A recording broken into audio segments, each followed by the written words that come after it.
Hi friends, welcome to fun family. எங்கள் வீட்டு குட்டியம்மா ஸ்கூல்லேருந்து வந்தோடனே எனக்கு ஸ்நாக்ஸுக்கு பர்கர் தான் வேணும்னு சொல்லிட்டாங்க.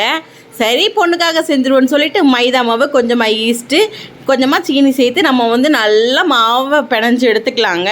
நல்லா பார்க்குறதுக்கே நல்லா கண்ணாடி மாதிரி ஆகணும். அந்த அளவுக்கு வச்சுட்டு ஒரு 1/2 hour விட்டிங்கன்னா இந்த மாதிரி நல்லா புஃப்னு வந்துடும். அதுக்கப்புறம் பார்த்திங்கன்னா மறுபடியும் நம்ம பீஸ் போட போகிறோங்க. நான் செஞ்சுருக்கிறது ஒரு 300 கிராம் இருக்கும் அந்த மாவு. ஒரு 7 பீஸ் பர்கர் சைஸ்க்கு போகணுன்னா ஒரு 7 பீஸ் தான் நமக்கு வரும். பார்த்திங்கன்னா உங்களுக்கு தெரியும், நான் கட் பண்ணியிருக்கிறதுக்கு நடுவில் நல்லா ப்ரூஃபிங் ஆகி வந்திருக்குதுங்க. இப்போ ஒரு 7 பீஸ் நான் போட்டுட்டேன். அதை மறுபடியும் இன்னொரு 1/2 hour நல்லா ப்ரூஃபிங் விட்டு எடுத்துக்கலாம். இப்போ பார்த்தீங்கன்னா நல்லா ப்ரூஃபிங் ஆகி வந்துருச்சுங்க. இதை நம்ம எண்ணெயில் போட்டு பொரிச்சு எடுத்துக்க போகிறோம். ஆமாங்க, நம்ம அவன்லலாம் வைக்க போகிறது இல்லைங்க, எண்ணெயில் போட்டு தாங்க பொரிச்சிக்க போகிறோம்.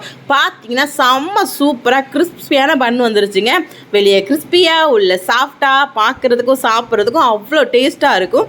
பார்த்தீங்கன்னா நான் பாப்பாவுக்கு இன்றைக்கி ரொம்பலாம் உள்ள ஸ்டஃபிங் வைக்கலைங்க. கொஞ்சமாக டொமேட்டோ சாஸ், அப்புறமா உருளைக்கிழங்குல ஒரு ஸ்டஃப்டு பண்ணியிருக்கேன். அது வேணும்னா உங்களுக்கு ரெசிபி போடுறேங்க. அப்புறமா பார்த்தீங்கன்னா பெரிய வெங்காயம், அப்புறமா கொஞ்சம் முட்டைக்கோஸ் வச்சுட்டு பாப்பாட்டே எடுத்துக்கொண்டு கொடுத்துட்டேன். பாப்பாவும் சாப்பிட்டு பார்த்தாங்க, அவங்களுக்கு ரொம்பவே பிடிச்சிருந்துச்சு. எங்கள் வீட்டில் இது ஒரு பர்கர் பைத்தியவங்க, எங்கே போனாலும் பர்கர் தான் சாப்பிடும்.